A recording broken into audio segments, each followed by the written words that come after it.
Like a phoenix risen from the ashes, we are back. On this week's return episode, we talk all things playoffs. With the Challenger promo tournaments halfway done and dusted, and LCS playoffs just beginning, we talk results and predictions. Primetime eSports, it starts right now.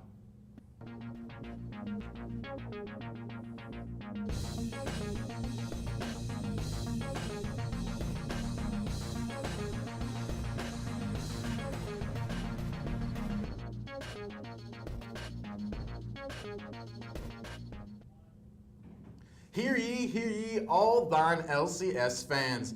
I am Cole Gibson, and welcome back to another episode of Primetime eSports. I know we haven't been on air in a while, but I also know that saucy LCS news stops for no one, not even its faithful journalists. So let's get right into the action by starting with the LCS. The LCS spring split has come to a close here at home and across the pond. After a harrowing 9 weeks, we have found our 6 playoff teams for each region. In North America, Team Dignitas, FlyQuest, Phoenix One, and CounterLogic Gaming are your quarterfinalists, while Cloud9 and Team Solo Mid gained automatic buys to the semifinals. Due to seeding, the spring tournament will go as follows. Dignitas, in a deciding final week matchup with Immortals, clinched the number 6 spot, and due to P1's loss to TSM gained the number 1 seed over Cloud9. Therefore, the seeding is as follows. TSM is number 1, Cloud9 2, Phoenix One 3, CLG 4, FlyQuest has the number 5 spot, and the 6th spot goes to Dignitas. Now P1 and Dig will play each other, and the winner will play Cloud9, while CLG and FlyQuest will play, and the winner plays TSM. Excuse me. Let's go ahead and get into these matchups. We're going to start with P1 versus Dignitas. First of all, Andy, how are you doing today? It's been a while, buddy. I'm doing great. How are you doing, Cole? I'm doing good, man. I'm doing good. It's good to be back. Yeah. Now, what's your highlighted matchup as far as who are the key players in the P1 versus Dig series? I would say that for the key players for Dignitas is going to be Someday, and the key player for P1 is going to be Arrow. And when you look at those two matchups, specifically in the top lane, Someday versus Dig, I think that Dignitas this year has been very linear in how they play, where they almost always are trying to get Someday ahead in one way or another. And that being said, P1 Zig is very, very good at reacting to those things. He's got a very versatile champion pool, and he's very good at doing a lot with very little. So I think Zig being flexible will be key in that matchup, and Arrow is just by far the best ADC that we have in North America.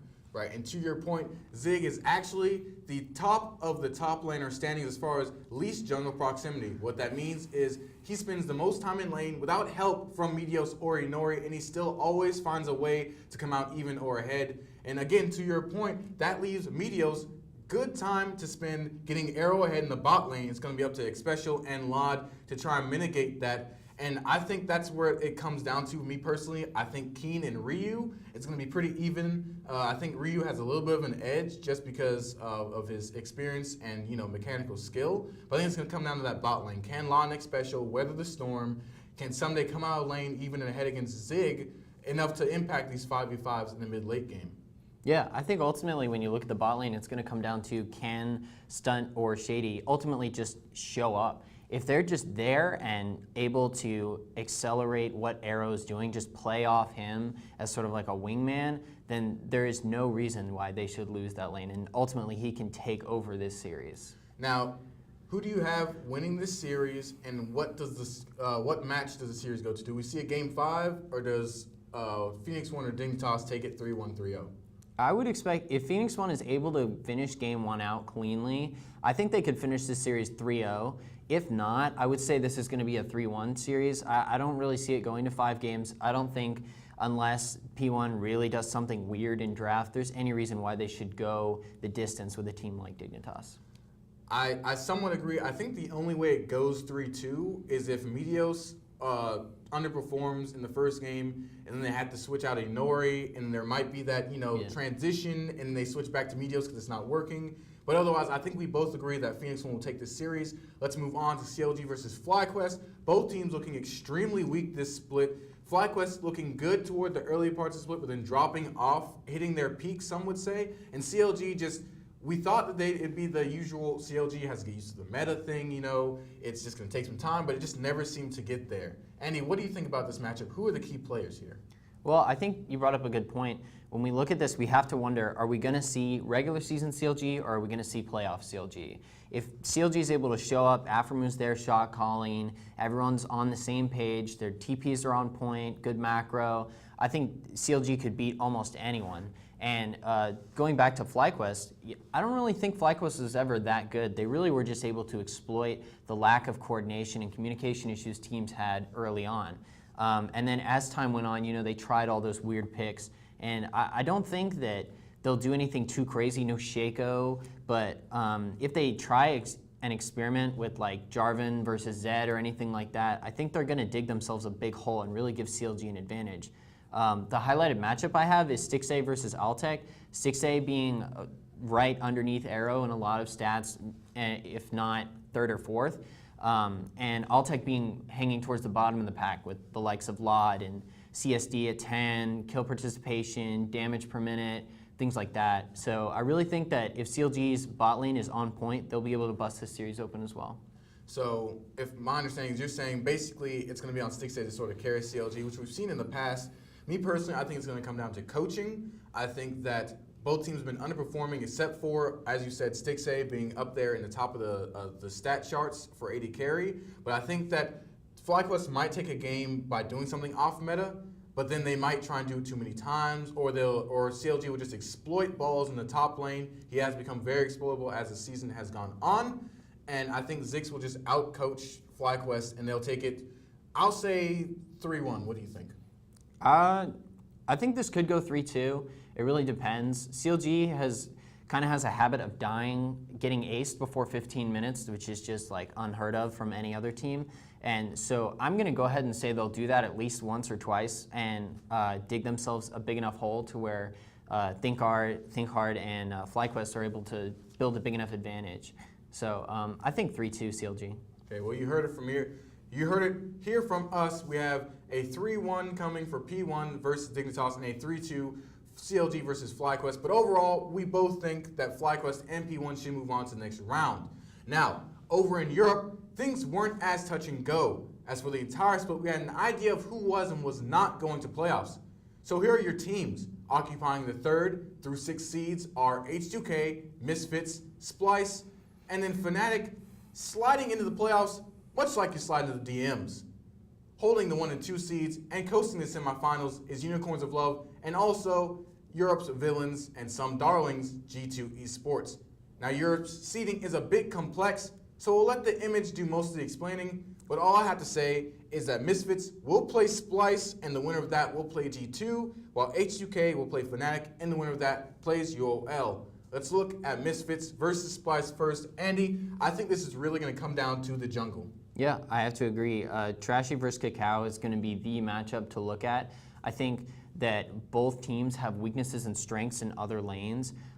So if we're assuming consistencies from those areas, it's really going to come down to, do we see Trashy from Worlds last year or do we see Trashy from Summer Finals? And if we see the good Trashy and he's able to just turn up and take control, I think that Splice could take this series. Now, but you have to think that's going to be extremely hard for Cacao, a seasoned veteran, a superstar for Misfits. He's kind of been some of the main reason Misfits has won these games. They have a good bottom lane, but it's been Cacao that kind of gets them rolling throughout the game. Yeah, absolutely. And I think, to your point, their bot lane is one of the most consistent factors. Hans Sama and Ignar are absolutely incredible together. They're one of the most consistent bot lanes, not necessarily up there as the top, but they almost never lose the game for their team. So they're always that backbone that every team needs. So I actually think that Misfits will win. I think Alphari is just going to turn up in playoffs and just go off on everyone. And like I said, with the backbone of the bottom lane, it'll really free up Cacao to do what he wants. Now, do you think it will be a 3-0, 3-1, or 3-2? I could see a 3-1 or a 3-2. I do think Splice is a good team, and they're getting better. So it really depends on if we see Trashy, and depending on what he does will depend how this series goes. Now let's go ahead and move on to our second series of the quarterfinals, H2K versus Fnatic. Now H2K barely not making it to the semifinal bye based off of game score alone, while Fnatic barely squeaking in the playoffs because Rawcat could not 2-0 G2. Now I don't think we need to talk too much on this matchup. We pretty much know it's probably going to be a wash for H2K, right? Yeah, I agree. Jankos is looking like probably the best jungler in Europe, or up there with the likes of them, and arguably one of the top 5 best junglers in the world this split. So I really expect him to just take over this series. And then for Fnatic, they've looked so weak. It's almost like they get close, but then they just have all these gaps. They brought in Broxa for amazing, and it seemed to work for a quick minute, and then it fell off the rails again. And now it seems the only way they win is if Reckless is on this cannon. I just see a 3-0 coming out. I think H2K is going to overpower them. I wouldn't be surprised if Jankos gets a first blood on that cannon in the bot lane somehow and takes them to go ahead and play EOL for a rematch. Yeah, I agree for the most part. I think I see Fnatic having potential to build leads, and usually they just give those leads away. But maybe after the break, they'll have built up the discipline to learn how to hold on to those leads, and maybe they can finish a game. But I'm going to go with a 3-1 or a 3-0 for H2K. All right, then. Now, it's time to get to our favorite part of playoff time, the Challenger Series Promotion Tournament. In this tournament, 2 teams from the Challenger Series get a chance to play the 9th and 10th place teams for a spot in the LCS. This year in North America, it was E United and Goldcoin United playing Team Liquid and Team Envy for a chance at the big dance. Unfortunately, however, neither could take home a victory, and therefore Liquid and Envy will grace the LCS with their presence once more.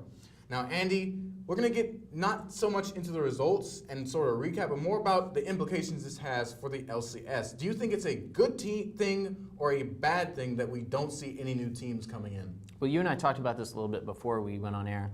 I think it's a good thing that Liquid is back, and I know you agree because they've built such a large fan base, and it's important to keep those viewers passionate about a team. Envy, I could do without. Really, I don't know any Envy fans. I don't know why you would be an Envy fan, but to be fair, usually adding the other teams either builds storylines or removes interest. So maybe if Envy comes back and has some superhero return, maybe that would be great for the league. But I don't really see that happening, so I think it's like neutral. Yeah, and to me, Envy is almost like a, I want to say, there was another team last year, I think it was either Dignitas or Apex, or it might have been Envy themselves, where the top half was split because they had 3 Korean talents, and then the bottom half was all alone. And it just didn't, they came in, they brought on these new pieces, but they didn't really fix their problem. And while they do have Lyra in the bot lane, who is a superstar jungler, the best jungler in North America, it doesn't happen when no one can communicate with each other, and it seems like no one wants to improve. Ninja and Seraph have been terrible all year. Ninja, just because I feel like he doesn't have an understanding of the meta, while Seraph, I feel like he has this air about him where he feels like he doesn't have to improve. Like, I'm too good. You heard him talk earlier this year how he said North American solo queue is garbage. What do you think about that? Do you think... Well, first off, I think he's right. North American solo queue is garbage. It is. But I think Seraph is less so arrogant and more so he just has, every player has their own meta that they're really good in, and his is the top lane mage meta with like Kennen, Rumble, Lissandra, champions like that. And in an interview recently, he did say that he actually felt bad for Lyra, that Lyra was such a good player and such a top-tier jungler that was on such a horrible team, and that he wasn't able to perform. So I don't think it's as much of the arrogance, but more so just sort of like inability to adapt, I guess is a good way to put it. And I think that with Envy, it's hopefully they'll improve over time, but I think they might need to just swap out some players. Right. Now we're going to go focus on these Challenger Series teams, E United and Goldcoin United, both of them sporting some really good players that could be brought in to swap out some of those players. You have Zazel on E United, very big part. Licorice, one of the highest damage dealing top laners in Challenger Series. And then for Goldcoin United, you have Madlife, of course, and you have Solo, who was also a pretty solid top laner until that last series to get them to the LCS. And we can't forget Gilius, who made the whole. And Gilius as well. He made the whole Challenger Series finals exciting for us by talking all that trash. I think that this split has given us a reason to believe in Challenger Series storylines. Previously, Challenger Series kind of seemed like a business with like Team Liquid Academy and C9 Challenger, teams like that. And this split, it sort of came out as like these teams can bring in these like quote unquote washed up players and become something worth watching. And I think that was exciting. So I guess you could say, with that in mind, that the changes coming in the summer where sister teams can compete, but they can't participate in the promotion tournament. This year, we did have two sister teams in the Challenger Series. Actually, I believe one, Delta Fox was there. CLG Black tried out but did not make it. And you said it looked better. We actually believed in the storyline now. So you think the changes coming up is going to improve that? I think it's going to be great, actually. If the Challenger Series goes from having these sister teams that are like for profit, where they get the LCS spot and then sell it for a large amount of money, if it instead becomes something where we're actually developing players and looking at NA talent, so to speak, I think that'll encourage fans to get more interested in the lower level scenes like the Challenger Series and to have more faith in the growth of North America as a region. Now we're going to move across the pond to the EU Challenger Series. We have Origen and Giants Gaming going up against Fnatic Academy and Misfits Academy. This morning we saw Fnatic Academy defeat Giants Gaming, but it looked really, really, really shaky. What do you think about, first of all, this Fnatic Academy team? Can they do it? Can they actually make it into LCS after this performance we saw this morning? Well, Origen is pretty awful this split, and Fnatic Academy was able to go toe-to-toe with Giants, and not to say that Giants is special by any means, but they're definitely better than Origen. And so I think that Fnatic Academy could definitely make their way into the LCS, considering they'll play Origen next, right? Yeah, I believe that Misfits has to play Origen first, and then we'll see who they play. Right. Okay. So they'll play the winner and then do the. Okay. Right. Mm-hmm. Going forward, I think they could. It really just depends on if Giants is able to show up. Watching Origen this split was just. It was kind of breathtaking for me because they went from the first split in existence to being that really good team, Expeke leading the way, to this split, Expeke having to come back from the business side to play support and just, they're just all over the place. I don't see them keeping that spot. It was a clown fiesta. I don't see them keeping it either. I think whether Fnatic Academy beats, who I guess we presume Misfits Academy in the next round, I think Origen doesn't beat anyone. I think Expeke kind of wants to be kind of done with it all. He doesn't ever look happy when he's on stage anymore, and I really feel bad for the guy. But we're going to talk about the spots, because in Europe, you still can buy spots. You still can move up and buy the spot of a team that won the Challenger, that got our promos, I mean. So, if Misfits and or Fnatic Academy make it out, who do you see buying these spots? We know that we have Schalke 04 and Paris Saint-Germain, two teams with soccer organizations backing them up that probably have the money to do it. But do you think maybe another outside company might try and steal it? Do you think Paris Saint-Germain and Schalke might not feel it's worth it? What are your perspectives? I think it depends. If they had seen more success from their teams, respectively, I think other large football clubs would be more interested in investing. That I can't speak for them, but just I think if anything, the industry is growing in a positive direction and will attract more and more investors as they see it's worth it. Especially since Riot is now starting to put more forward on their end, say, we care about the investors, we care about the players, we understand your concerns, we hear you, let's talk. Right. With the new, with the new icons they're selling in the client, MSI, they're all trying to put their best foot forward after that debacle after Worlds. So I think it's good for the business too, and personally I think either Paris Saint-Germain and or Schalke will try and buy those spots. If there's one spot open, they might jockey for it. But I would really love to see Yellow Star's team in there. And Schalke. I think Schalke really did a good job reforming their team. And I think Paris Saint-Germain put a really good squad together. They just fell short in a Game 5 against Fnatic Academy at the last minute. That really should have been won by Paris Saint-Germain. And I'd love to see them in the LCS. Yeah, I agree completely. And I hope that teams aren't dissuaded, or investors aren't dissuaded to invest based on those results for those teams. Right. Well, that'll be all from us today. It's great to be back, and it's great to be bringing you so much great content. We hope that you enjoy your weekend of playoff action from Primetime eSports. We'll see you next week.